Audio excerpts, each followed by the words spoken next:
I have to say my hearing's not good enough for that. Okay. Okay. Go for it. Morning. Okay, it's 10 a.m. So we'll call this meeting to order. And the first order of business will be the election of the chairs. So I'd like to do a call of nominations. So are there any nominations?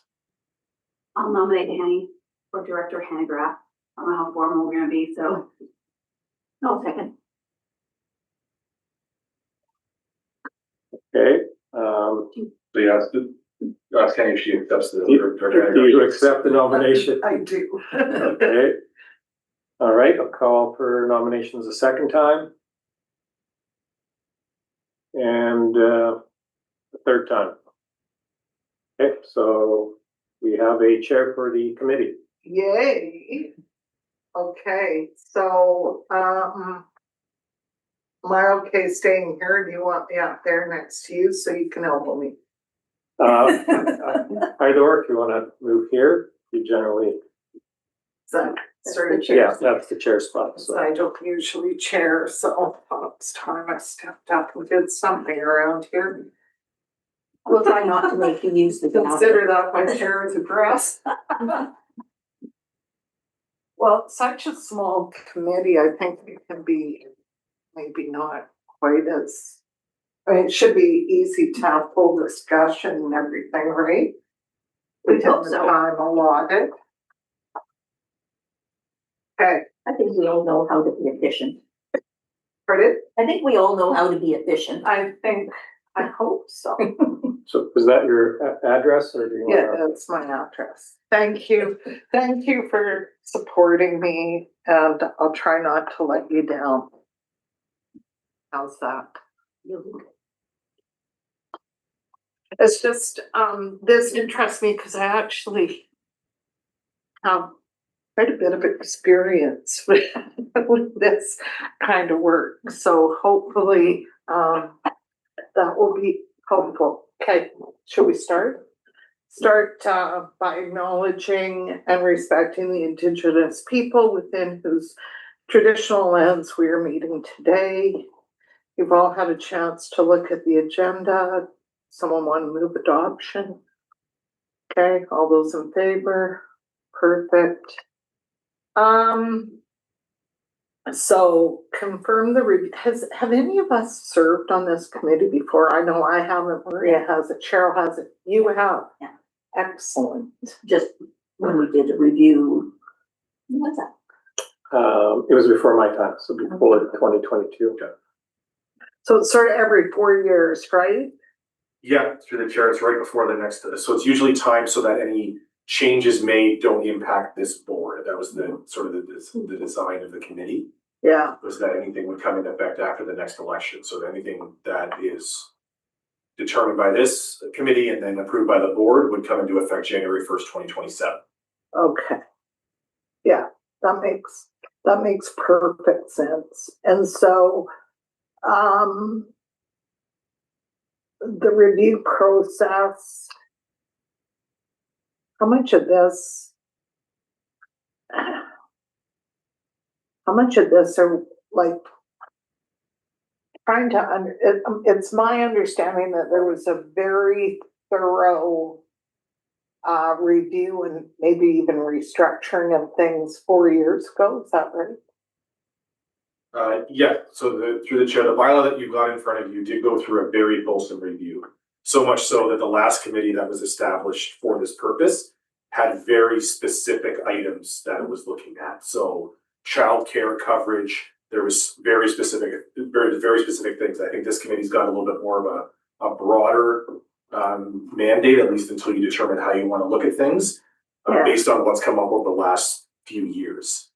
Just in terms of comments to the board as to what kind of things are covered. We tried to put in some amounts to cover for new board orientation.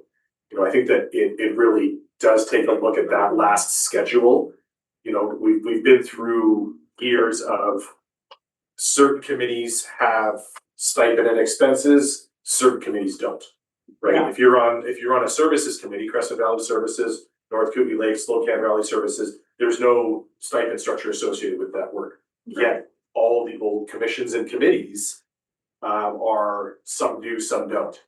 So it just depends on which committee you're a part of right now and what you get paid for the work that you do for that. So RAC gets paid, Joint Resource gets paid, East Resource gets paid, West Resource gets paid. Castle Garden District Rec Commission does not. Nelson and District does not. Yeah, Nelson has a Parks Commission, right? So I think that this meeting might be a good idea to say, where do you want to look for improvements in how things work? And how do you want to, if at all, start talking about, which committees are appropriate for an extra stipend and which aren't? Or do you want to move, and I think it's something that's been discussed at the table before, do you want to start to move to a compensation structure where there's no extra meeting stipend? So you don't get into, I think one of the biggest concerns directors have, and it came up last meeting, where a director said, well, are you getting stipend for sitting at this table? And then a motion gets made in the middle of a meeting to pay stipend for a committee or for a workshop. And that just happens haphazardly during the year because we don't know when the workshops are being planned. We don't know how many we're gonna have. And everybody's in a different circumstance. And I think that's the important thing for this committee to realize is that many directors are in different circumstances where some are stepping away from work and losing money in order to attend RDCK business, and some are not. Yeah. And some have more business than others in terms of formal business, right? There's very few committees and commissions, for example, in the Area K Nakus subregion. That's just the way the services have developed over the year. The only operational service we have in Area K and Nakus is resource recovery. Everything else is either one of the core services, bylaw, building, etc., or it's a contribution service to the Nakus Arena or to the Museum and Archives. There's no operational side of things. But if you look down in Castlegar IJ or Nelson ENF, you've got parks, you've got recreation, you've got resource recovery. There's a whole bunch more going on and a whole bunch more time required on an official capacity for directors. And I'm trying to separate that from the unofficial capacity where you're getting phone calls from the public and dealing with stuff that might not be at the table. So I think this discussion probably should be about how do you want to approach it from a scope perspective? What do you want to look at? And it might even serve to get that direction back to staff so that we can try to frame something out and ask those questions. yeah. So I see. I don't want to ramble. I feel like I'm rambling a bit, so. No, that's fine. I see Cheryl's got her hand up, and I have some thoughts on this too. Go ahead. Thank you. So, can we get a list of that, Stuart, of like the different committees and commissions that the directors is? I'm sure there is one, but I didn't notice it was attached to any of this documentation. But I think that would be interesting for the committee to see. Through the chair, it sits in the agenda package in the extensive appendices. There's a list of all the internal and external meetings and committees that are paid and the ones that aren't paid. Page 59. Sorry, that wasn't my question. My question was more about the areas. Like Stuart just said, like Area K has like only a couple, and then Area E. I think I have 13 that are listed as RDCK, but then there's a whole handful of others that aren't listed, like Nelson and District Economic Development. Like when I got the list when I started as a director, like there was more to it than what I originally got. So I'm just wondering if we could see the list so that we could just get a good overview of like what the directors are up against. Because I don't know, like. Yeah, and my experience tells me some of the best ways to. I think we should probably be surveying the directors to see where they think there may be inequities or problems around. And I think mileage is one where people really seem to think that certain people are driving way more than others and not getting compensated, and it seems to be creating a problem. And I'm wondering, some of these problems, I guess one of my concerns is around directors not wanting to run again because they feel that there's inequities that aren't being addressed. And I think we need to be aware of that. The other thing I would like from Yav is a list of, we've had those various motions on a variety of workshops that we've had where someone makes the motion and you either get stipend or you don't. I think there has to be a more consistent approach to that. So I think it would be helpful to know how many times there have been motions to cover stipend when it wasn't covered before. Have those motions always succeeded, or have some been defeated? And if so, like, what has there been consistency around it? And if we're consistently providing stipend for those types of workshops, shouldn't we just embed it in the procedure, for lack of better, the remuneration package? Because that's so much harder to say than compensation. So that's the one we'll use. What are your thoughts, Susan? Well, what I wanted to say is I think we're designing is not something for this board, it's for a future board, and how to attract the younger people. And I think adequate compensation for somebody, because a lot of them, there's people who are in a family, having to work 2 jobs in order to survive. So if they want to look at running for local government, which we do want younger people to get involved, it has to be adequate. Otherwise, we're going to be a group of senior citizens, which is fine. But we do need younger people, and for them to feel valued both as people and as contributing members of our society, and as they have value for the work that they're putting in. Yeah, I agree. I wouldn't.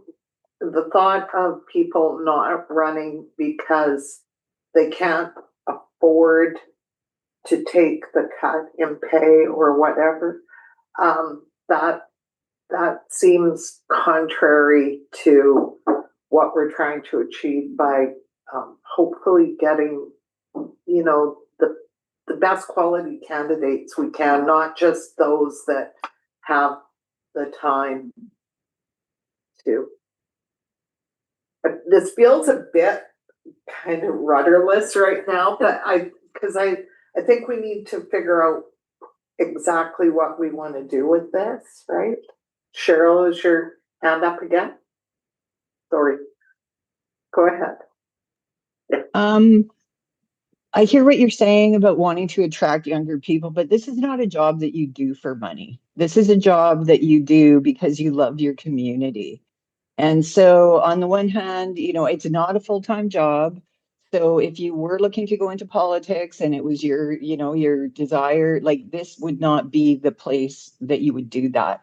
And I would be reluctant to say, like, oh, we're going to be the first regional district that's going to raise our rates to attract young people, because I've been doing some surveying and some researching for our compensation rates, and we're already in the higher sort of range. And so I think we need to be careful here. This is taxpayers' money, and this is, I think, taxpayers are looking for people who, well qualified and want to do the job, but they want to do it because, like, they love their community, not because they're here for the money. So that's just my thoughts, and that's why I did it. Yeah, I didn't do it for the money either. Go ahead. Thank you. Yeah, a few thoughts on what I'm looking to get out of this is, one, I want to understand how many hours an average electoral area director is putting in a week, in a month, because I don't understand that. I understand from the municipal side. I don't necessarily understand from an electoral area, and I want to make sure I know that before I'm going in and setting rates and making decisions for them. And that can be anecdotal from you, from the two area directors here. I don't need a survey for that. I do think there's a risk in surveying the whole board, because what I have learned from sitting around this table is that this board is about as all over the place as you possibly can get on this topic. And so I do think we have to have a target of, okay, what do we want for the next board? What are we setting up? And for me, that would be clarity. I think we need tremendous clarity around what people are getting paid and what they're not, what your stipend includes and what it doesn't. So that's what I would like to know. And I do understand, thank you for the clarity, Mr. Horn, around the different areas and the reason why you may have a different pay structure compared to everyone, it just all being included. And that understanding that what one area might have as an electoral area director might be completely different than a different electoral area director, and a need to understand the differences there and how to the nuance there. The other piece that I would like clarity around, I guess not clarity, how we factor in alternates. I think I think we need to, even around this board, that before someone runs, that it is, I don't care if you're an electoral area or municipal director, that there's an expectation that you're going to have an alternate that can sit around here, so the business doesn't stop right across the board if your alternate can't. There needs to be clarity around that. And the reason I say that when it comes to this is that then how do you factor in that pay? So there needs to be a way to factor in like that pay, and right now we have it. So I just want to make sure that's a part of the conversation, because it does seem like there's a difference. Like municipal directors often have an alternate that's pretty present, but electoral areas don't. So that would be a concern for me, in making sure that we're including that in the, and that's not directed at anyone. And he's smiling at me like, I don't have a hard time finding one. So that's like, oh, but totally. And the last piece I would say around like the expectation here would be like, so I factor in, I go, okay, the average wage, the median wage for our region hourly is around $30 an hour. There should be no expectation that someone around this table is making more than that. I would definitely think on the lower end. I don't think lower people paying people more is not going to get young people around this table. It's a time issue. I am in that demographic. I'm on the far end of it. Like my last one just graduated. So like I'm on that end, but I remember when I got into this, it has nothing to do with finances of whether or not you're going to get young people around this table. That is not the driving factor. It is time. And most people who are just younger don't have the time unless they are extremely community motivated and they're going to make the time. So I actually don't think that the pay is going to, I think it's a falsehood thinking that if we pay more, you're going to get younger people around this table. I don't think it is. I think the biggest motivation is that they feel like there's something they want to be a part of. The better governance we have around this table, you're going to attract younger people. The better strategic decisions we're having, the better big conversations we're having and not nitpicking, that's what's going to get young people involved. It's when they feel like they can be a part of the bigger and there's something that's worth their time. So I don't think compensation has anything to do with that.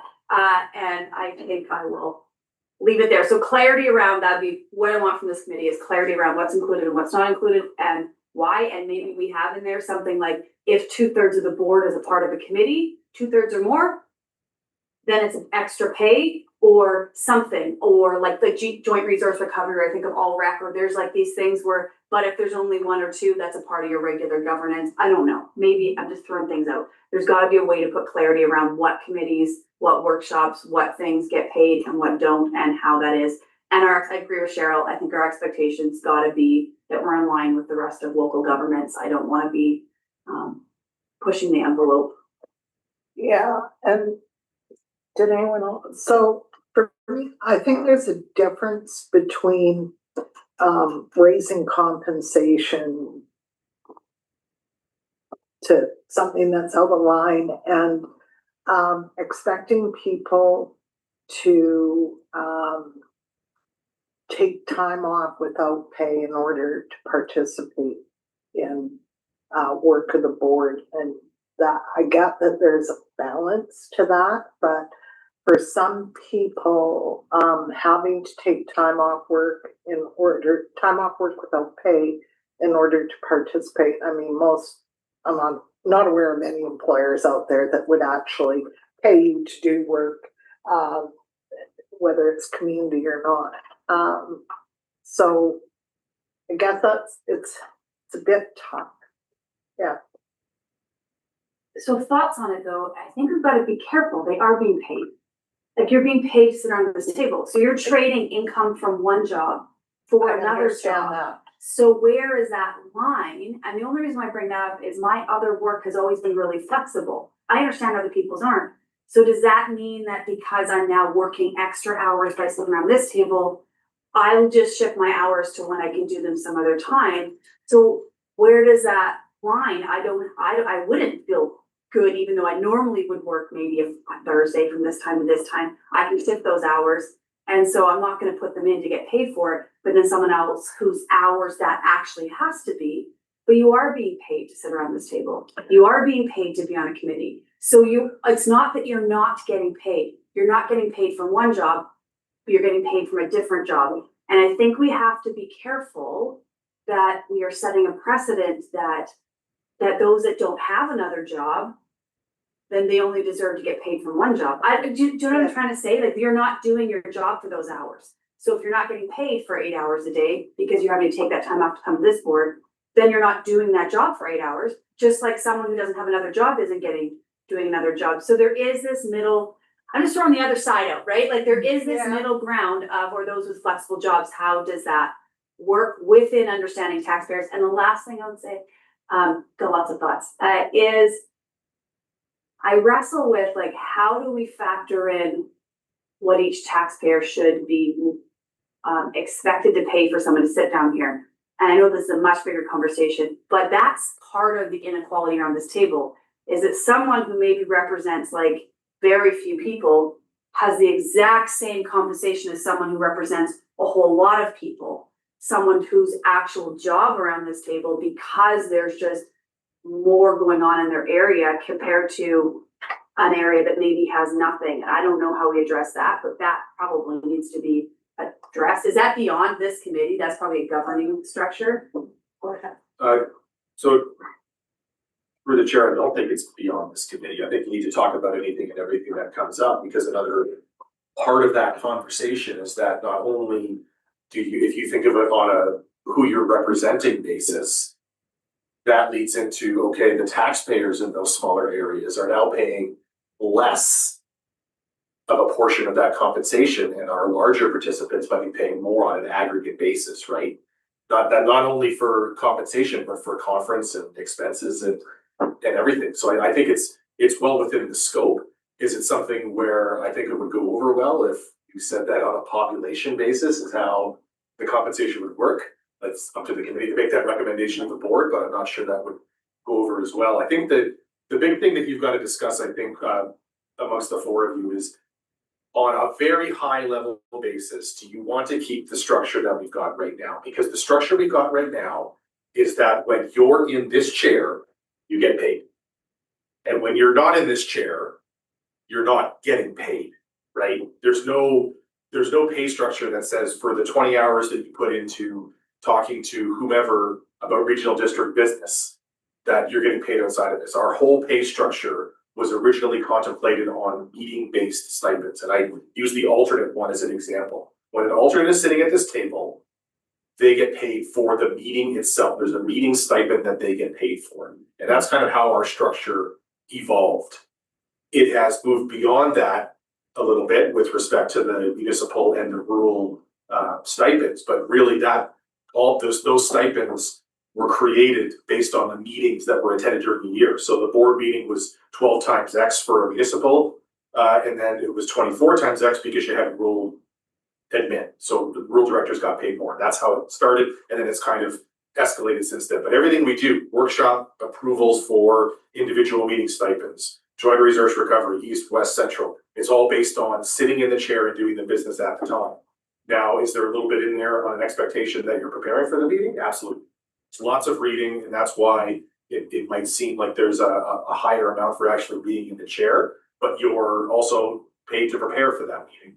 But beyond that, and I think that you'll get an inconsistency around the table where people say, well, how many hours do you put in during the week? There's some directors that will claim they put in 70 or 80 hours, right?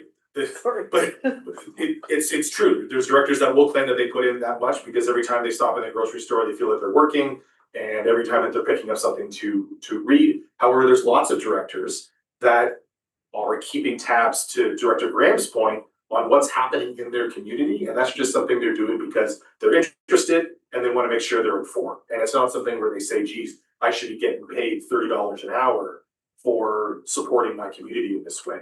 So I think that that broad conversation needs to happen at the beginning, that regardless of where you go on it, there's going to be perceived inequities because some people attend more meetings than others. Yeah. And if you do it on a meeting basis, there's going to be directors that are going to be paid more. If you do it on an overall basis where there's perhaps an overall rural stipend and overall municipal stipend, and it tries to encompass as much as you possibly can, there's going to be directors who are, it's perceived inequities because they don't attend as many meetings. So it's that meeting that the public grabs onto in terms of that value is the business that's being done at the table. There's lots of business being done, or a lot of work being done. I wouldn't say business being done, but work being done away from the table as well. There's a lot, and like, so 3 years in, some months are more than others. Some, I mean, we went through the stuff with the Castle Garden District Rec Commission where we had, was it 7 meetings? We went to 5 places in Area I, and you know, it was a lot. But I understood that when the decision was made to do that public outreach. Now that me personally, I'm next in line for the OCP, I imagine that my workload will go up as a result of that, and I'm okay with that. I wouldn't expect any extra compensation. The complaints I've heard around compensation, me personally, have been more related to mileage. And some people like Area K may not have a lot of committees or whatever, but huge geography and a lot of driving and kind of beating up on the vehicle pretty harsh. And I think Area B, I've heard the same sort of thing, that that's more of a concern than compensation around hours worked and stuff like that. Me personally, I rarely drive more than 5 minutes to any other than this meeting. But to any community type stuff, I'm rarely more than 5 minutes away. So go ahead. Yeah, one thought back to what Stuart said, and I have something on what you said.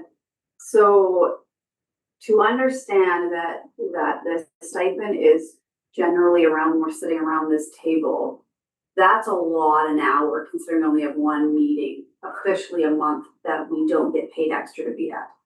So like all of those, and then for rural directors, they would have the 2. So that's like a lot. When I factor in the stipend amount, that's an average for a rural director. If I'm averaging $30 an hour, it's between 28 and 30 hours a week, and you're making $30 an hour. If with the stipend, with what you're getting for your monthly stipend. If as a municipal director, I think that whatever that jumps down to, I think 10 to 12 hours. Okay, there's an average, maybe I'm more efficient, but it's rare that my RDCK work, if I average it out, would be more than that. That's very reasonable for me. That includes my extra meetings and all of that. So I think that there's gotta be something around like maybe the expectation. Now to go into mileage, I totally agree. I think that the inequity around the table it has a lot to do with that mileage piece. Like some people's areas are much larger especially where the population like density is much larger. And I have no problem putting parameters around if you are going to an official meeting within your area, you're going out for coffee with someone, that's where I draw the line. To go and talk to someone, pick up the phone, you can call them. But if there's an official meeting that you are doing or an official community engagement or anything like that, and we want to look at paying mileage, I have no problem doing that. I think that is I think that's totally reasonable. Just if I could, right, the stipend for municipal and rural directors is no longer per meeting. It was based on that to begin with. Oh, okay, can't following. I was like, Because it's escalated over time. For example, when the federal government took away the non-taxable portion of your remuneration as elected officials, the board made a decision to increase the stipend by 14%. So right there, it kind of just goes out the window in terms of it being specifically related to a meeting. But the basis of it, in terms of how it started, was based on the rural directors had rural affairs plus board, and municipal had board, and that was it. And it was a per meeting for each one, and that's how it shook out.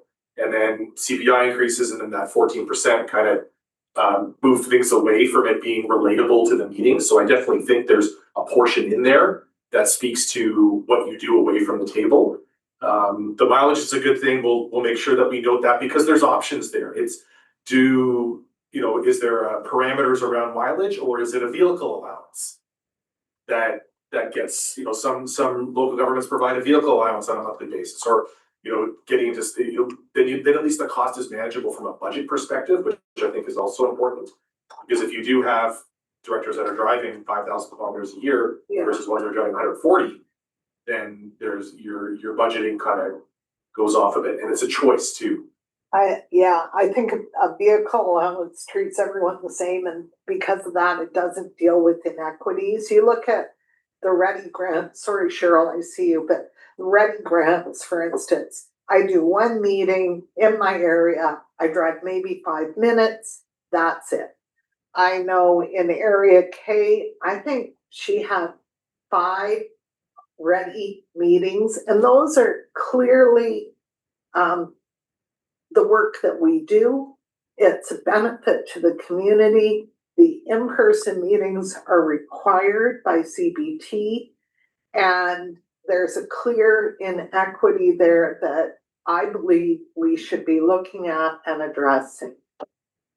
But I also think we should be encouraging carpooling, which we don't. We do it voluntarily, some of us, but we don't encourage carpooling. Go ahead, Cheryl. I was going to save this, but I'll throw it out there for now. I'm curious here, and this will probably be for a question for Stuart or Yev, is really around the tax education for the directors. Like, if you are using your vehicle for work activities that are not being covered, like, can you not keep track of these miles and use them as a deduction from your taxes? And I think the CBT Ready that Henny is bringing up, I think that's kind of a one-off, right? That you must go in person, right? Like, that is a one-off, and I think it is really specific to Area K. Like, sure, like, we plan our meetings wherever. I might have to drive to Nelson, it's 40 minutes back, whatever. But that is, so there's a couple questions there, because I know my first year as an area director, I actually had to get a hold of Yev and say, can I get a T2200 so that I can write off my home business expenses, because I'm not using my business office for this work, because my staff was finding it sort of irritating. So that's a question that I have. Like, can you not do that? Keep your records for expenses. Like, sometimes I stay in a hotel in Nelson if I have a night meeting that I pay for myself, because I don't want to drive home by myself in the dark in bad weather, like 40 minutes. And my husband doesn't want me to either. So I just rent myself the hotel and pay for it myself. And I know I'm not, maybe other directors don't do that, but these are expenses that you should be able to write off. Yep, through the chair, we have 2200s available. I don't know how many, you can speak to how many we've been providing the last number of years. But I would say from the mileage perspective, it's not area case specific. If I look at the area B director going to Yak or something like that, if I look at the area A director between Ryandale and Windle, area H director between the junction and, you know, north of Summit Lake, depending on, or into the cusp, depending on which meetings they might be attending. So it's not just area case specific. Granted, there are some smaller areas as well where it's the exact opposite in terms of the mileage that's necessary on a regular basis. But we do, the 2200s are available. We encourage directors to track that mileage that's related to business that you can't expense. An example would be coming in for a recreation meeting or a parks meeting. That is mileage that can be tracked, and we provide the 2200 to allow you to deduct that from your taxes. Absolutely. So further to that, I would just suggest that the remuneration committee may want to suggest some like tax training for new directors on the expenses that they can write off and what they need to do for that, because some of them are not coming from business and they may not know about these kinds of things. So that would be one suggestion I would have. The other comment I was making about Area K was specific to just the Ready grants. And are they the only area that has to do 5 meetings? Like, as far as I know, they, like, everybody does one, and I'm not sure if Caslo and Area D do a joint one. I'm not sure if they do separate ones or whatever. Is Area K the only one that has to do these 5 meetings? In response to that question about Castle Area D, Castle Area D has one portion which I chair, which is the regular amount, and then Amy does the affected areas. So that's how we split it. So we each only do 1 meeting. But otherwise there would be 2. Yeah, And I regarding- think Salmo and G do they did do theirs together.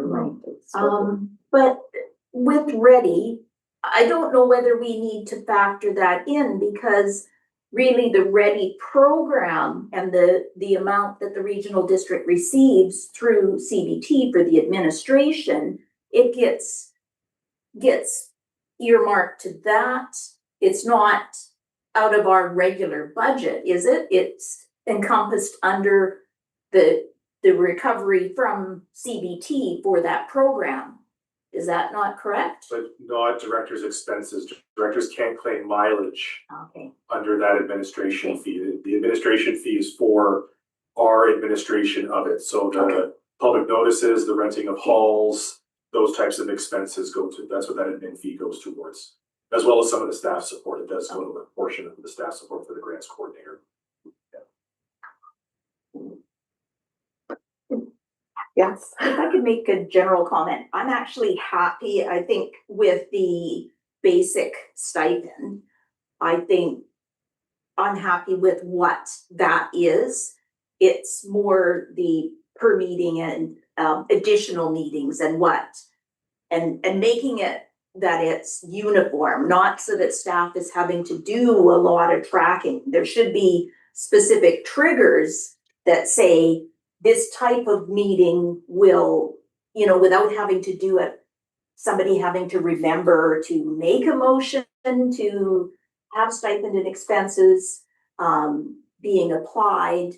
And I could understand for simplicity's sake, the going to not having to submit a form, but then that captures everyone, right? Because some people might choose not to claim a stipend for a meeting that's, maybe it wouldn't typically be, but some people might say, no, I don't need that extra money, or I don't feel it's warranted. So some people, they can choose to do that, but when it's just taken from minutes and you've attended, you get paid. That's, I would like to make it easier on staff as well. That it shouldn't be an onerous task for them to track. Yeah, I don't like the argument that some people can, if they don't want it or don't feel they need it, don't pay. Right. Because you put the director in an awkward position then of having to decide what's fair. So my taxpayers are paying into all the other areas to be at that meeting. Now I can choose to not take that money, but they're still paying to supplement everyone else to be there. So they might as well be supplementing their own director. The second, I mean, it's the reason why I probably wouldn't go to FCM as often if I didn't know that the RDCK was paying for it, because I know my taxpayers are paying for us as directors to go to FCM. Yeah. If there was a policy around it that said every director has a choice to go twice in a year, and I know that is, I would pick my 2 times a year of when I'm gonna go, and that covers costs because it's equal across the board. And that to me feels, at least, yeah, it seems like there's an equality to every taxpayer, where every taxpayer is now paying into something for the whole board. So I would prefer there not to be ambiguity where we have choice. I would actually prefer it just to be set in policy that these meetings for this amount of people, and that might be a limit of anything that's a local committee, a local commission that only has 2 or 3 directors around it, that's a part of your monthly stipend. Anything that requires a quarterly meeting or an extra meeting of 2/3 of the board, or I'm just throwing out numbers. So I'm not saying these are the numbers you have to land at.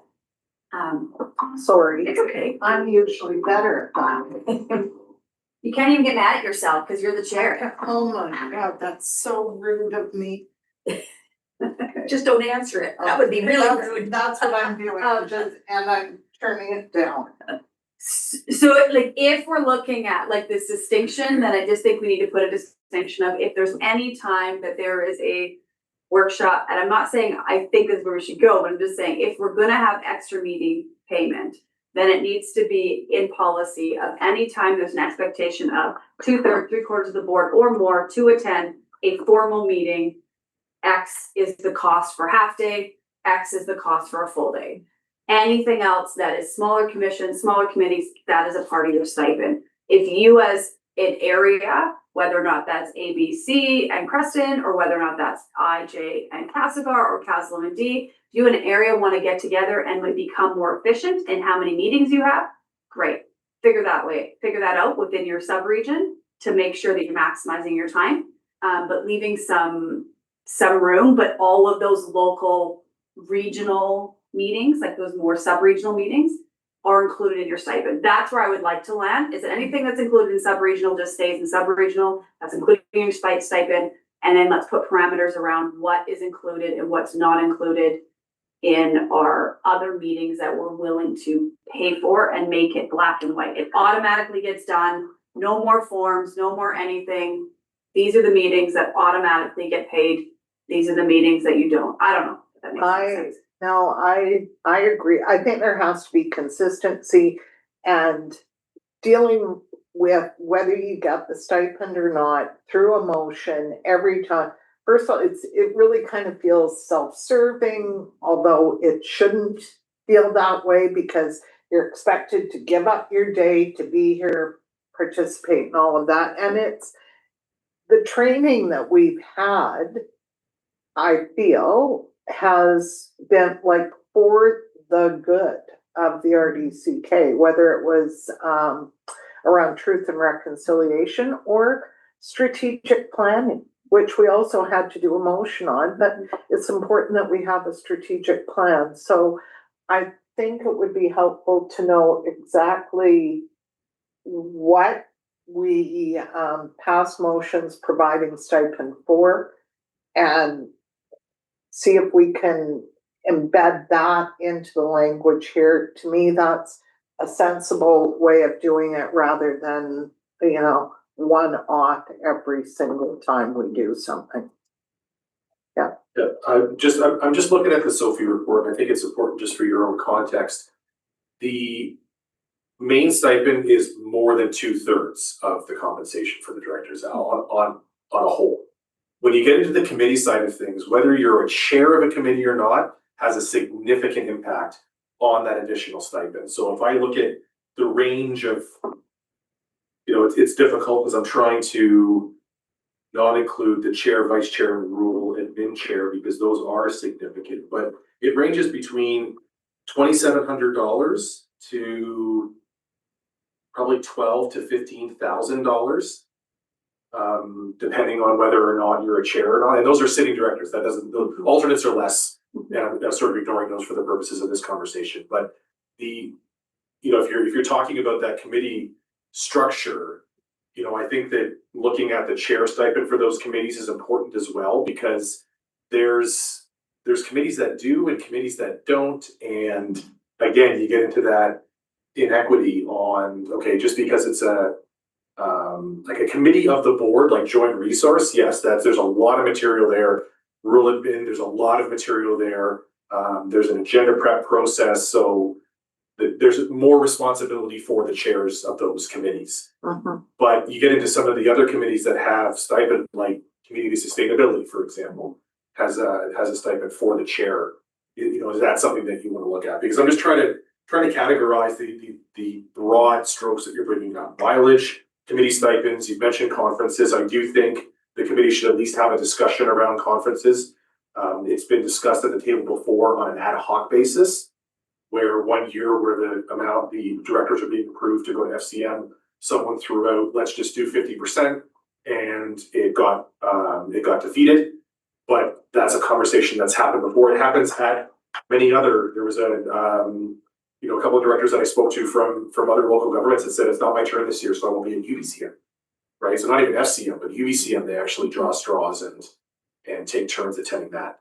So I think that you should at least have those conversations in terms of where you see value. That might be something where you're having conversations with other board members to say, the committee's talking about this. What do you think about that? Because I think that bouncing ideas off other directors as you're away from this table is a good way to get feedback. Maybe not a formal survey, but definitely saying, these are some of the things that we're bouncing around. What do you think about that? You might get some different perspectives that you can bring back to this table for discussion. Well, I would hope that at the very least, we can let the other board members know we're meeting. If you have concerns, bring them to us. I'm not a big fan of, rate this in importance from 1 to 5 or 1 to 10 or where that predetermined menu of items.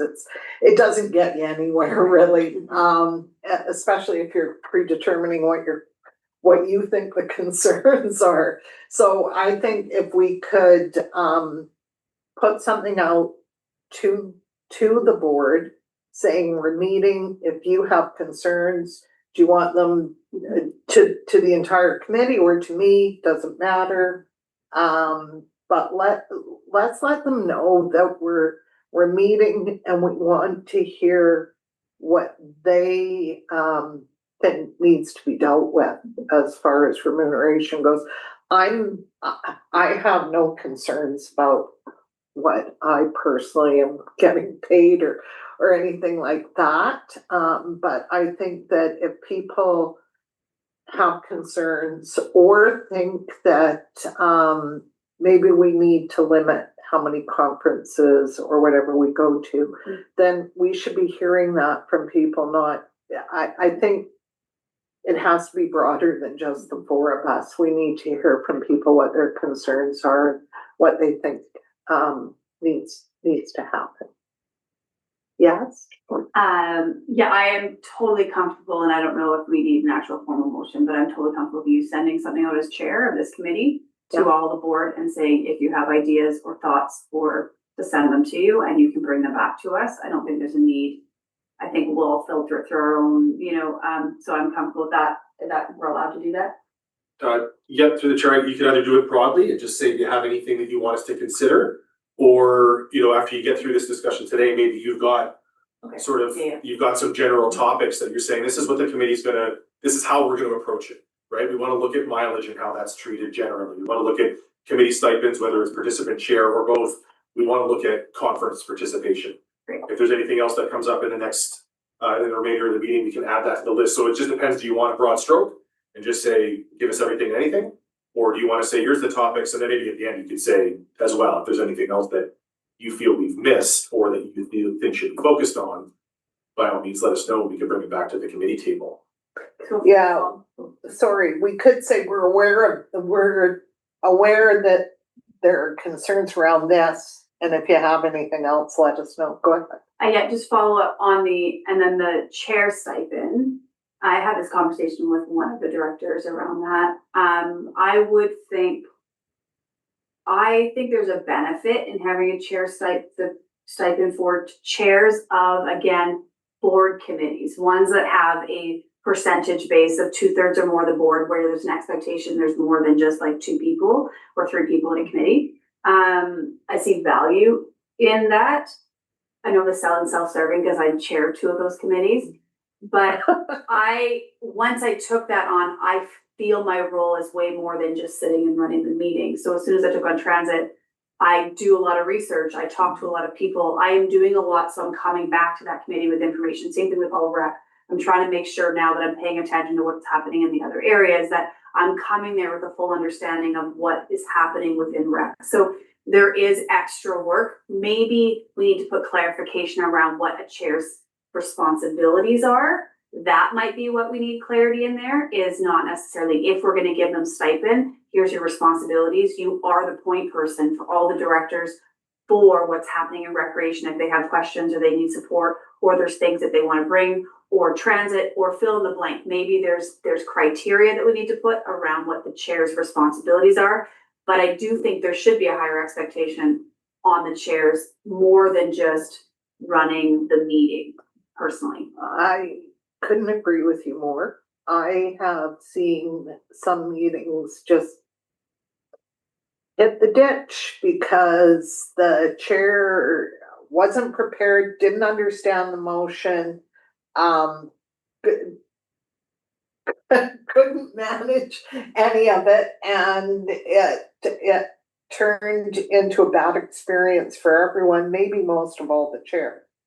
So I think that if you're gonna take it on, you better do the work to make sure you're prepared at the meeting. I'm not talking about this little committee. Cheryl, go ahead. Thanks. So I was going to ask through the chair to the chair, if we could get back to the agenda, and if we could try to get to 5.4, which is confirming our scope. Yes. Because we're all kind of all over the place here, and I think It's just to the chair, not through the chair to the chair, but okay, anyway. to the chair. Okay. And just my further comment would just be the one thing that I wanted to bring forward here to add to the scope, and I think it fits in other expenses, would be to review the meal allowances, given the cost of food has extremely risen. So I think that is something that should be reviewed or discussed. But that is just what I wanted to ask. Thanks. Thank you. Can we just talk about the meal allowance for a minute? Because it's my understanding that the meals are somehow wrapped into our stipend. Is that? Depending on what you're talking about? Yeah, your chair, it depends on what you're talking about. So for board, for example, alternate director attends the board meeting. That meeting stipend includes meals. There's some that include meals but not mileage. And it's all listed in that in the form for completing it. So there are some that are all encompassing. I think that where the meals are important to look at would be conferences. That's where the majority of our meal expenses for directors would be. Is that I for a director coming in for board, you're not eligible to submit for lunch. That's included in your regular stipend. Mm-hmm. Yeah. Okay. Okay, so the review process then, which is where I understand we're at, independent task force, what does that mean? Through the chair, some boards hire basically an independent task force, members of the public to do this review. Go ahead.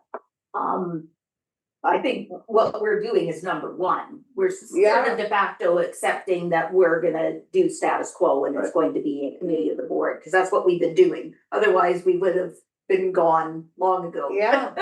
But, the village is undergoing, the process right now, and we have a committee of 3 members of the public.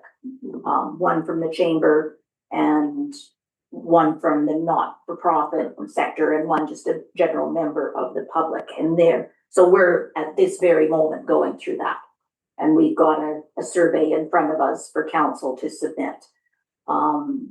So that's what I think. And regarding meals, there was a good analysis done and the reports in the package from January 2024, which we put to this committee, and I actually like what was put forward and for the recommendation by staff for that.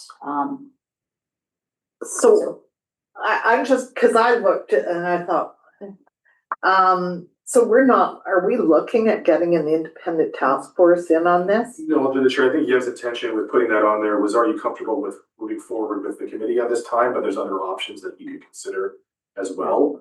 You know, from my perspective, I think that the committee should go through this round. And if there was a change desired for the next cycle, maybe you look at it. But we've never actually had the committee do a broad brush look at compensation, remuneration. It's only been, again, when Director Hewitt was on the previous committee, very specific things that they were looking at because the new bylaw had just been adopted. So there was no desire to go back and look at the broad look on remuneration. But I think that having the committee go through this one is probably the best. And then you could, if you felt that there's more value to doing one of those other options, you could definitely do that. In the past, we've done the staff one as well, where staff's gone and taken a look at other local governments and brought back the information and the board's made a call. Yeah, I just, I mean, I don't feel the need to recreate the wheel. Does anyone? No. Or get an experienced consultant. Obviously, our VCK staff, we rely on. Yeah, through the chair, there was just the options presented in the UBCM remuneration guide. Yeah. And so it's just confirming the process for this time, and if the committee wanted to make a recommendation for future, then we can certainly do that. Okay, so can we move on to confirm scope then? So remuneration and stipends, base position and role, meeting supplementals. Fair, right? Annual adjustments, which I think it's already embedded with CPI, right? And is there any dissatisfaction around that? I don't think there is. It's pretty, I like it because it's fact-based, not based on someone's notion of what should happen. You know what I mean? Chair? Yeah. There might have to be a technical change on that one. Yeah, I think we should make sure that we're lining up the director's adjustment with staff's adjustment. Right. And right now the bylaw states that it's for the 12 months ended November, and we've had to move that back because of the new budget timelines. So we didn't want to be preparing budget information and then not knowing what the CPI was until the 10th day of December or whenever that comes out. So we moved it back to September or October? End of September. End of September. So that's just a technical change because I do think that bylaw refers to end of November as well for the director's adjustments. Okay. So Just for the consistency. yeah, that's like a consequential change, really. Yeah. Okay. Travel allowances.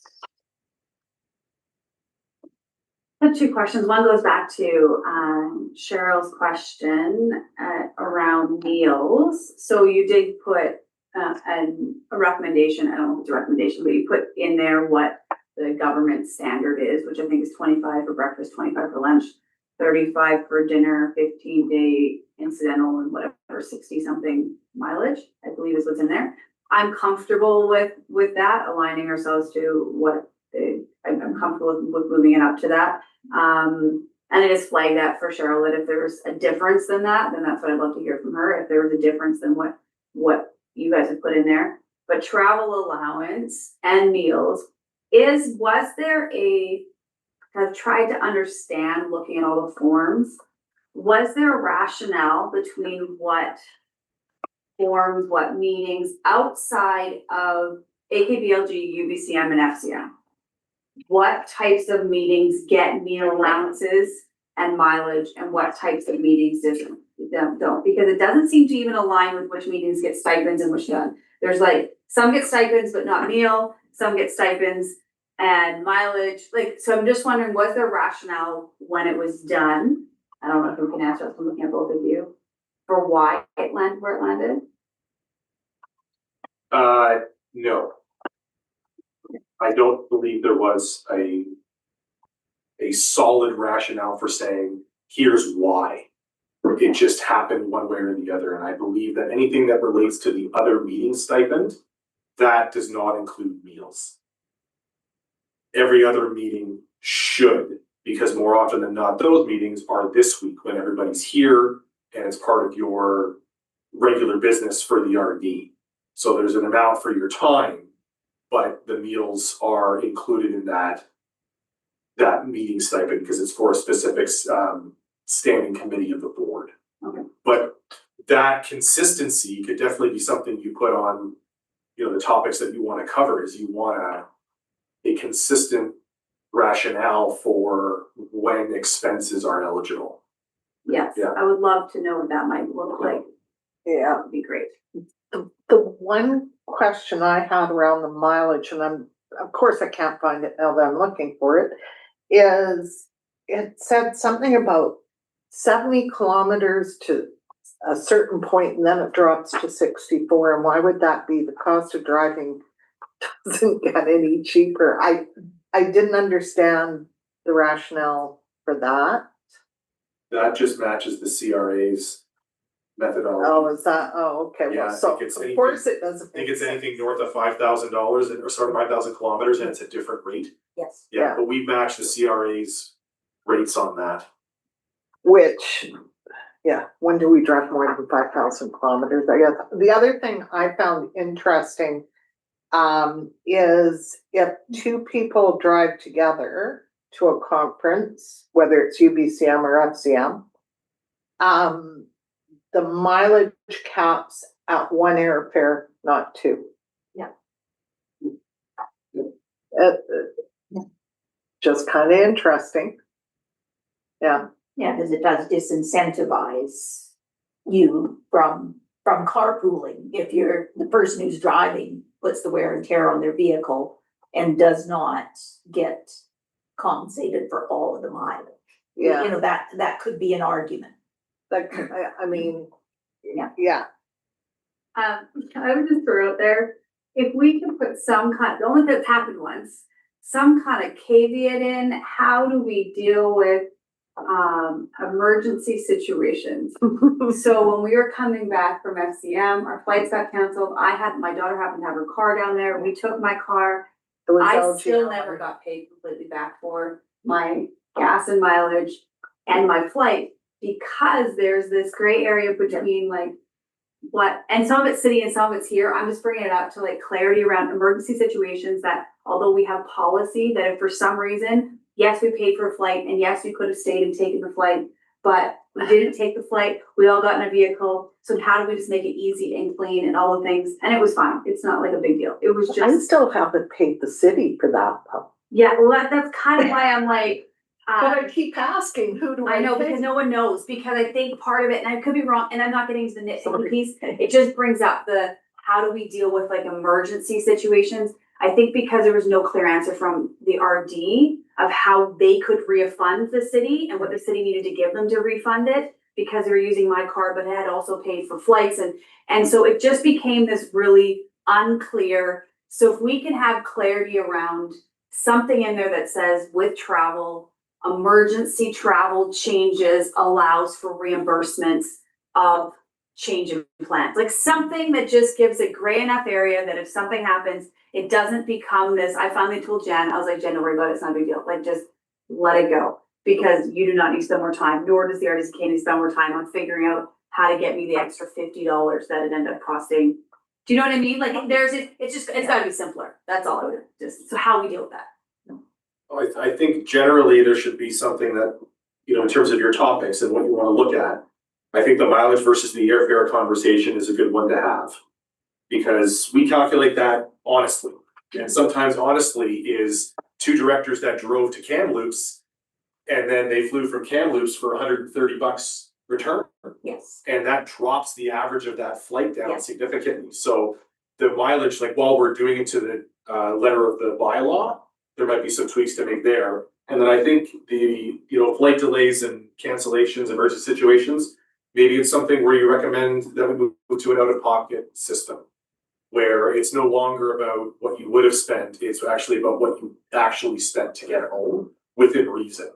Right, there's always that within reason element that you didn't go and, you know, rent a BMW SUV to drive one way and then have the return rental car fee attached to it, like let's be, so but maybe move to an out-of-pocket system.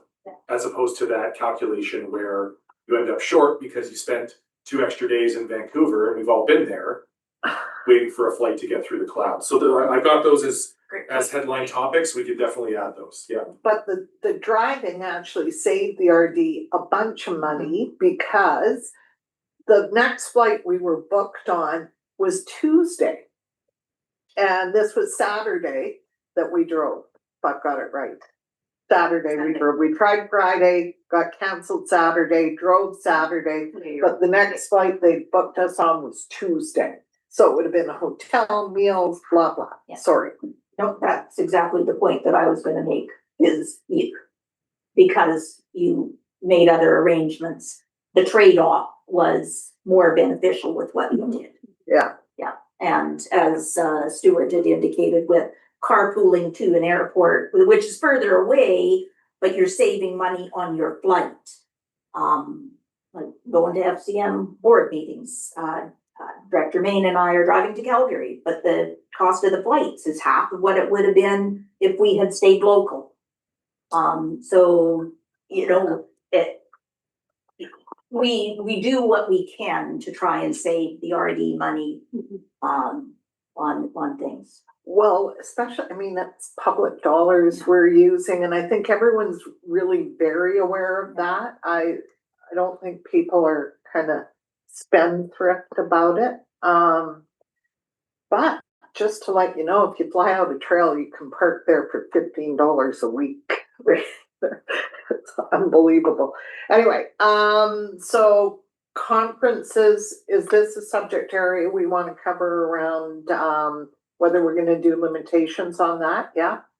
Okay. Other expenses. Go ahead. Whatever other expenses, I'd love to know what is in there. I just want clarity around whatever's in there. It just seems like no one's clear. So that would be great. So I would say that there's very limited other expenses that the regional district pays for. And I think that's the question is, there's other RDs that provide cell phone allowances. There's other RDs that provide office allowances.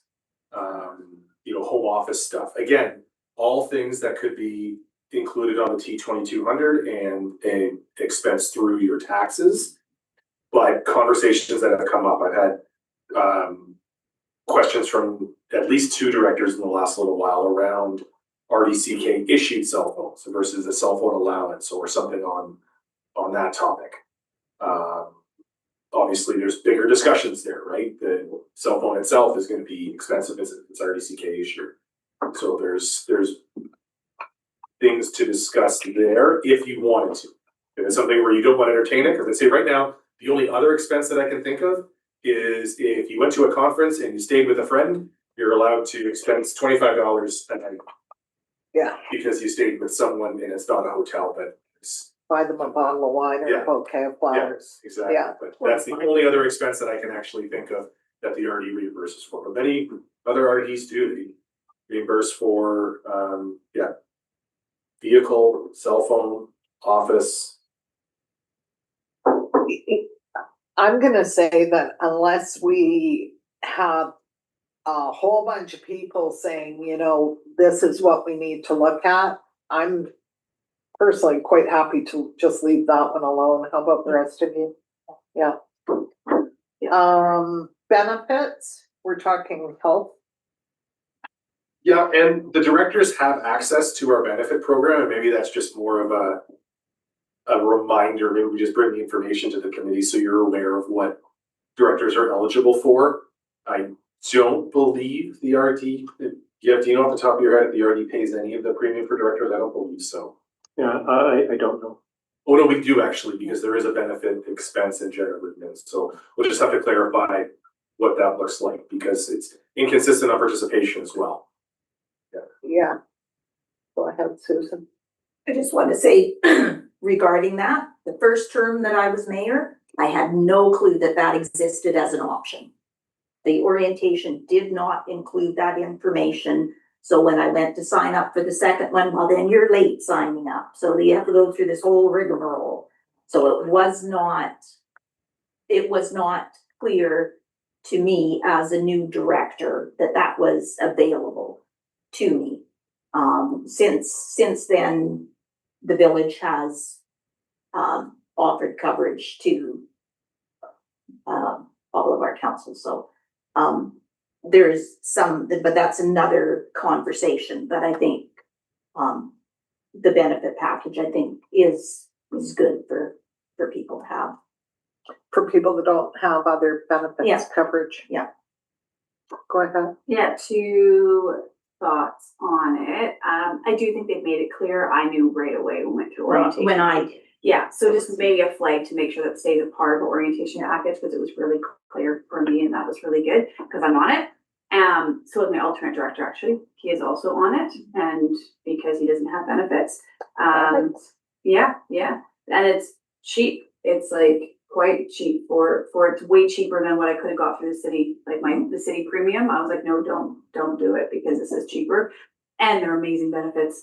James got flown off the mountain in Nepal when he was on Everest, and they didn't even ask me questions. They're like, it's fine, we've got it all covered, don't worry. Like, the actual benefit packages are like, it's a very good benefit package, so for very, very cheap. So yeah, I would just say, including all that, Mike did have a thought, which I know is a little outside of scope, but I'm just wondering, since it seems like such a good coverage package, I don't know how we've gotten such a good coverage package, have we thought to offer it to our member municipalities, like within our RD, and see if we can get a better package by actually including municipalities in there? Like, whatever you got, it's good, and it's for very cheap, like what we're paying. It's because of the group Yeah. that we're able to get. Yeah, So that's why, to Director Hewitt's point about signing up and you were late, Yeah, is because there's a timeline to join it. If you miss that window, you miss being part of the group. so I guess my point is like, So is you're there, not just 20 people on your own looking for benefits, you're 20 people as part of a couple thousand that have been grouped together, and that's why you're able to get that discounted rate. I'd have to ask HR what the requirements are around that in terms of extending that. I don't know. yeah, for sure, just a thought. Yeah. So I'm assuming that the benefits are the same as employee, like the package is part of the employee package, right? But the bigger the pool, the cheaper the rate. So, yeah, it's good. Always been that way, and benefits are typical, well, I'm not gonna go there. Anyone else have anything on that? No? Rural director's allowance? I did have a note when I went through the package that I don't know how many directors actually use that. Whether it's, you're taxing 2,500 per year per rural director, and is it utilized? I'm not a rural director, so I have no clue. I can tell you, I've never used it. I don't know if Director Graham has or not. How often does it get used? The chair, not very often, and last year's budget meeting was actually reduced Yeah, from what's in the bylaws. The board as a whole reduced it to I think $1,000 per director. So per that's year. a consequential amendment that needs to happen here. Yeah, if you'd like that 1,000 to stay as the standard in there, but not many use it. No, No, it's probably a couple $1,000s a year that actually gets used. Reasoning of why it got put in there, like between a rural director having a separate pot of money and a municipal director, what was the reason for that being put in there primarily? It was primarily around education. Yeah. And different opportunities that came up during the year. So you'd get an email on a conference for whatever it was, forestry, sustainability, something like that, and the director would say, I'd like to attend this. And the answer back was, well, you have to bring it to the board to get budget approval to do so. And a couple of directors suggested that maybe there's an amount that can be drawn upon for stipend and expenses related to things like that. And that's where it started. So I expected it to be used a lot more than it ended up being used. We brought it in the previous term, and I would say there was maybe 2 or 3 directors that used it on a regular basis. And then it kept rolling forward, and the board put a policy in at the end of a term, it falls off. So you could accumulate, over the course of a term, you could accumulate $10,000 and attend something pretty significant. There was quite a bit there that we just stopped rolling forward in the new term, and then last year it was reduced to about $1,000. And again, not a lot of uptake on it. Yeah, I'm not sure if that's opportunity based or if people are forgetting about it, or if it really is something that could go by the wayside because it is not used. Yeah, follow up. I'm not totally I get why you're saying that, but I'm not sure why rural and not municipal directors wouldn't all be included in one, other than maybe the thought process of municipal directors have opportunity through their councils. But yeah, but my thought would be, so if I look at it through my other lens, no one on my council can go attend a conference without the council approval outside of our recommended ones. And I'm not sure why the board should be any different. I actually don't think that. I think the board should be in, because someone might want to go and, go to a council on how to make basket weave making. not basket. Wait, okay, use something else, right? Because I feel like my area has lots of arts and I want to know what they're doing. Like, I just think that I don't know if there should be I think there should be governance around what we're approving or we're not with taxpayer money. So I actually I think going back to the other process is a better process of the board should have a say in what kinds of conferences we're sending people to, because collective knowledge for our region. So I would be more inclined to actually take it off if that's what it's used for, unless someone can give me a reason of why it needs to be there. Through the chair, some of them are fairly small amounts. It might be an online course that's $90, and so the question is, do you want to bring those items to the board? But and some are larger and do involve some travel. So there's a range. And currently the rural allowance is all paid through Service S101, so it's all the rural administration. So, yeah, Just the comment that you made with its availability for rural directors and not municipal, and the comment that municipal have their councils that would cover it. All municipalities aren't created equal, right? There's more municipalities that are small than large, so don't have the same tax base and resources as a larger municipality. So there's already inequity there. So to put us all in the same, it's the same as the discussion with the travel. Larger areas should get compensated for their additional travel. So we've got to be careful when we're going there, that there's all kinds of places that we could end up in that same situation. it's not a perfect world. No. That's for sure. And there are no perfect solutions that will deal with anything. Is there anything we're missing on this list? Yeah. I just one more question with the rural director allowance, just so that I taking your point on that, some of it is smaller, like $90, $100, then okay. Maybe we do keep it in there with a smaller amount. But I think that it's gotta be a small enough amount that, I mean, and maybe, because I'm not paying for it, I guess maybe I shouldn't have to say, but even for the role directors, I would assume that you guys would wanna have some kind of input into bigger amounts that you're spending, and not just everyone covering certain things. Is that amount rolled over? Is that what you're saying? So like if someone's getting $1,000 one year, they can roll it over to the next year and roll it over to the next year? It Yeah. was 2,500. Yeah, through the chair, it was 2,500 and the board said that it could be rolled forward until the end of the term and then it would disappear. Oh, wow. So if you had a local government course that you were looking to take, something that was a little bit more expensive, you could wait a year and do it the following year. And So, last question, sorry. go ahead. Okay, last question. Is LGLA, is that where that comes out of, or is that actually? No. So that's allowed already? Okay, I'm just trying to think of major ones that make. But LGLA doesn't cost anything to do the courses, Yeah, it's just the travel. it's just the travel. And accommodate. So, sorry, Cheryl, I want to understand, there are some parameters around this. You literally couldn't do basket weaving or pottery. Literally, the board sort of informally the rural directors informally delegated it to me in terms of taking the request and seeing whether it fell into that local government realm. Yeah, And some directors, at the beginning, some directors were using it for expenses that you talked about here that weren't covered. Like mileage to a meeting that wouldn't otherwise be covered. but it's intended to be educational, right? It's intended to be educational. So some directors were using it for, one director wanted to attend Kofi. And we get one free registration for Kofi a year, and over and above that, you have to pay to go. So a director wanted to go to Kofi. I think that's a good example of something that would be within the parameters of how it was set up.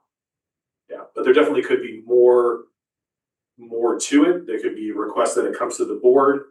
It could be a request that comes to the board at budget time, and everybody's got to take a look at their learning plan, much like staff does at the beginning of the year. Take a look at their learning plan for the year and say, okay, what kind of courses am I taking? What's online? What's not? Will I be in person? Where's the budget approval? Do we have room for that within our budget? So maybe it's something where it goes to that point, it's part of your regular approvals at board. Go ahead, Director Gray.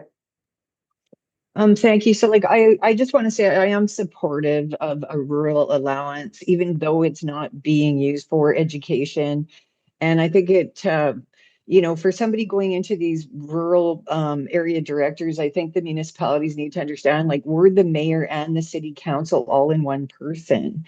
So I think for this to be available under Stewart's discretion, and people are not abusing it, like, I think this is a good thing.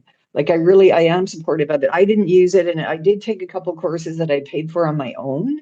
So again, like, you don't have to submit your receipts to this if you don't want to. But I think, not everybody's in the same financial situation as me. So like, I like it. I think it's important. And I think especially it's something that could get new people interested. Hey, if you want to learn more, there is some money available for you to take courses. I think it actually needs to be promoted more as something like to encourage people into this position.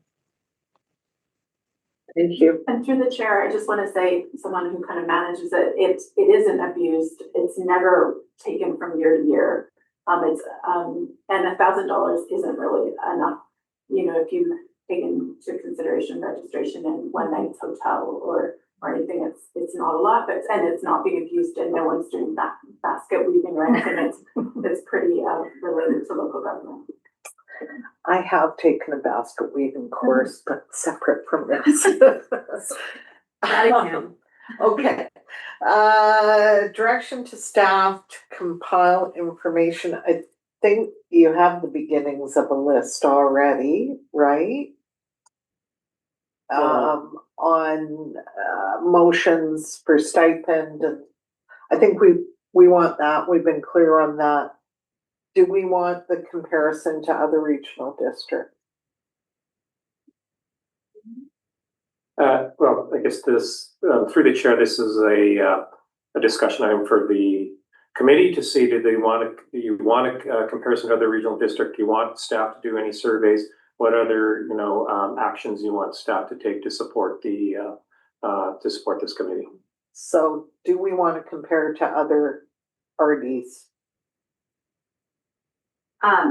Yes, I would love a comparison to other, maybe 2 or 3 like size, similar RDs, and understanding what's included and what's expected. So all of those nuances of which I'm assuming you'd include anyway, expenses, even rural allowances, all of that, which I'll default to my rural directors on the rural allowance because I don't really, so whatever you guys decide, I'm good. But I would love a comparison, for the other RDs. We're in agreement on that then? Yeah? Okay, so Okay. please. Yeah, And then, interestingly enough, other RDs are going through this process at the same time, so everybody's doing these surveys. So that information is being gathered, and we've been included in a couple of surveys, so that information will be available back to us. great. And surveys, do we want to do a formal, we talked about me sending an email out to directors. What do we want to do beyond that, if anything?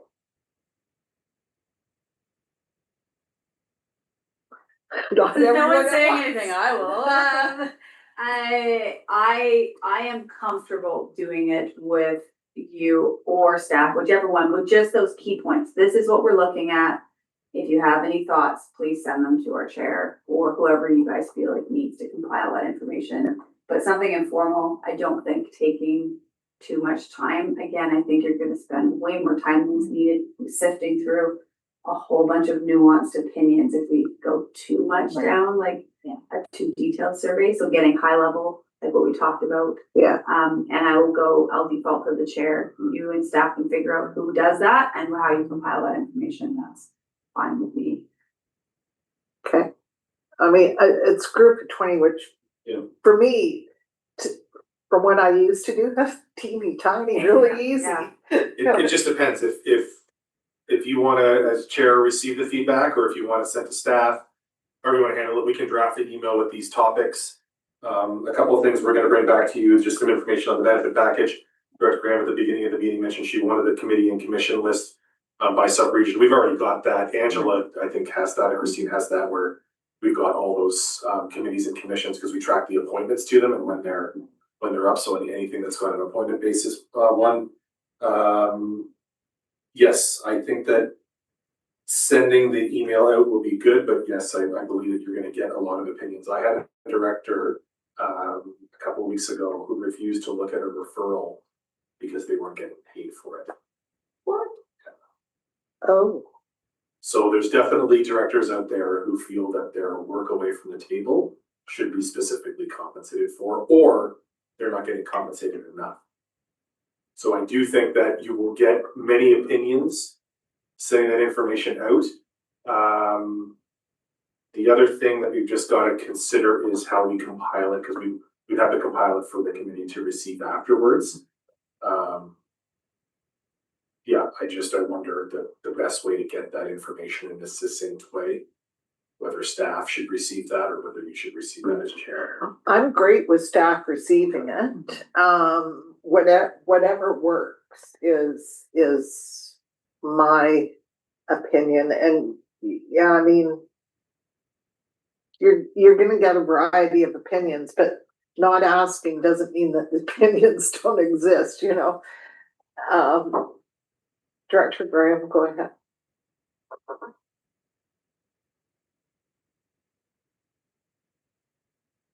Oops.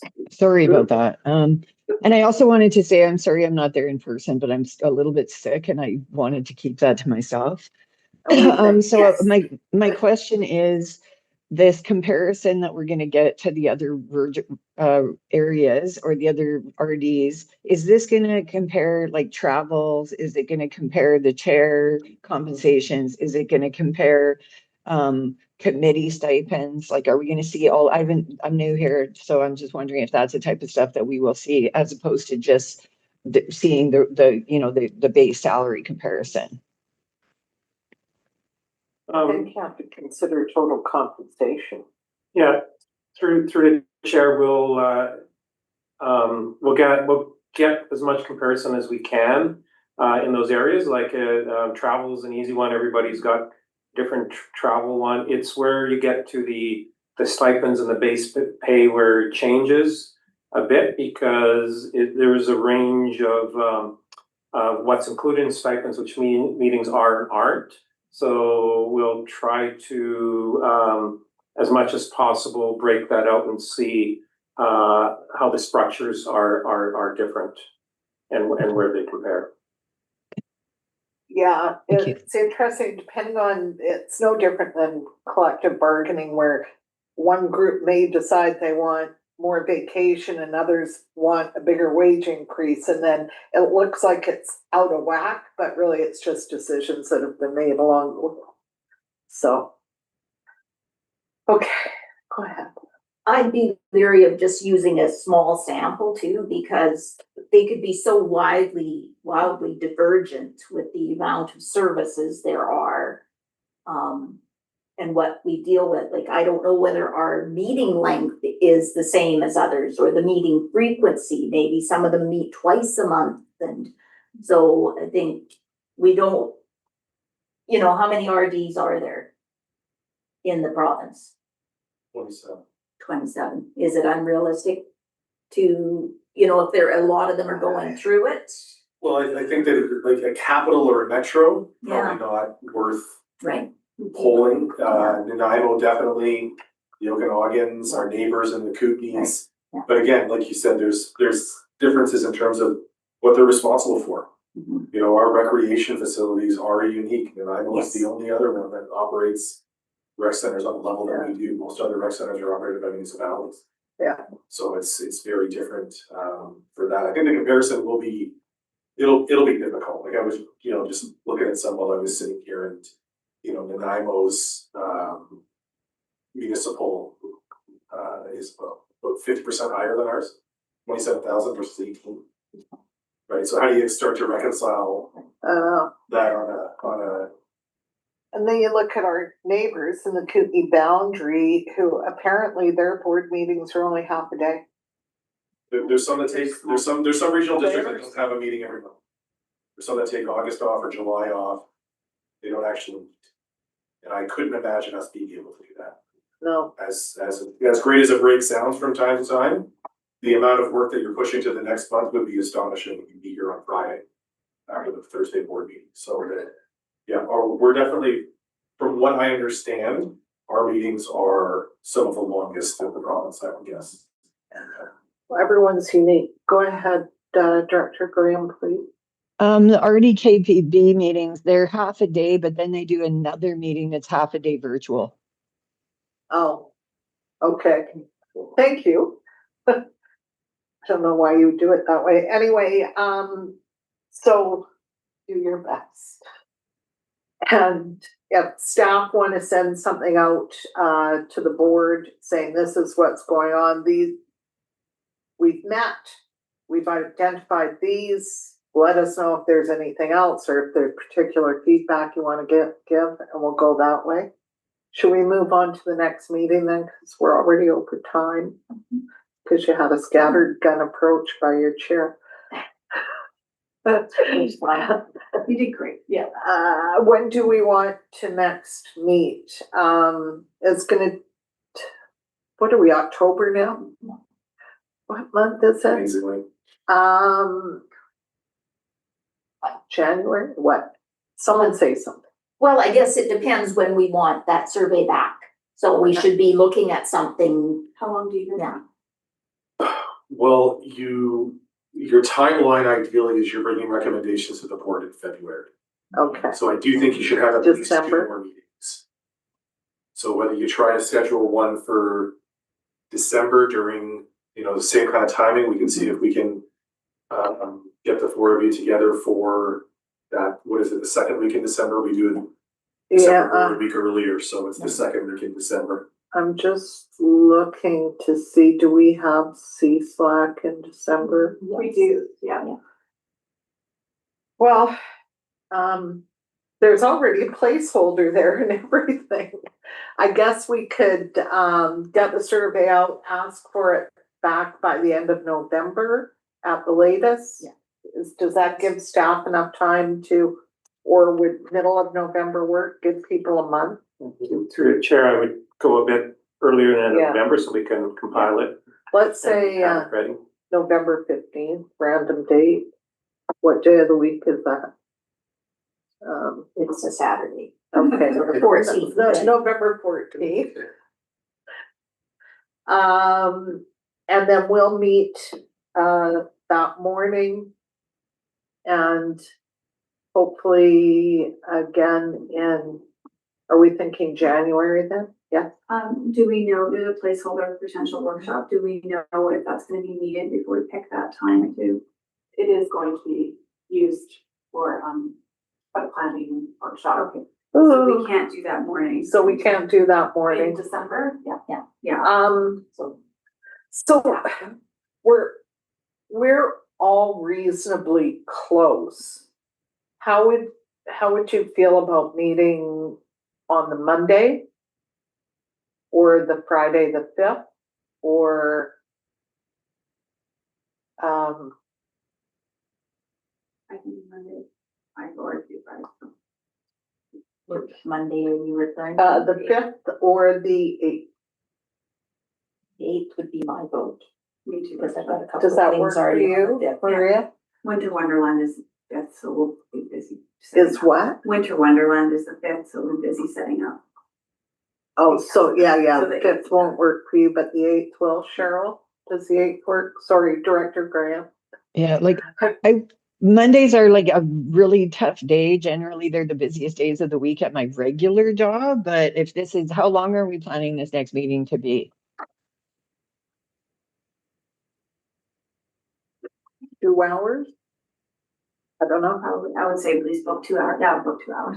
Book 2? Yeah, as long as it's not first thing in the morning, like if it gives me a chance to do, get things organized, like today at 10 was kind of good, but I didn't have to travel.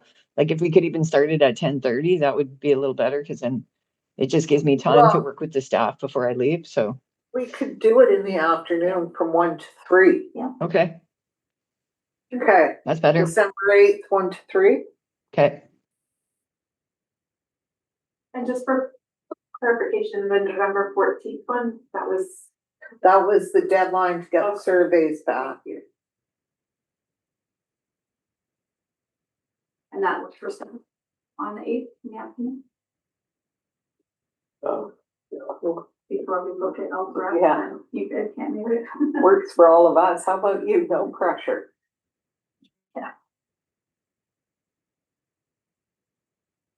Yeah, that's fine for me. I'll be getting back from Mexico. It'll be my first day back at work after a week in Mexico. Oh, you'll be the You're one gonna with the tan. Yeah, right. With the burnt nose. The burnt, yeah. Okay, so, So the 8th, 1 to 3, yeah. yeah. Does someone want to move adjournment then? Yep. I can't even say, 11:38. 11:38. This didn't need to be near, I don't think during the meeting, but under the external committees requiring form for authorization, where you've got municipal finance authority in there, and I would just strike that because we get paid by MFA for the meeting, so I would never dream of double dipping and asking the RD to give me a stipend for That's that. related to expenses and stipends? It's under. Or is it just requiring board approval for appointing? No, this says external committees requiring form for submission. It's Oh. regarding, yeah, Yeah, so. yeah, no, MFA pays you directly, right? Yeah. Okay. All right, are we adjourned? Yeah. Good. Okay, Cheryl. Hey, Cheryl. Bye, See you Cheryl. Thank you later. guys. See you later. Talk to you later.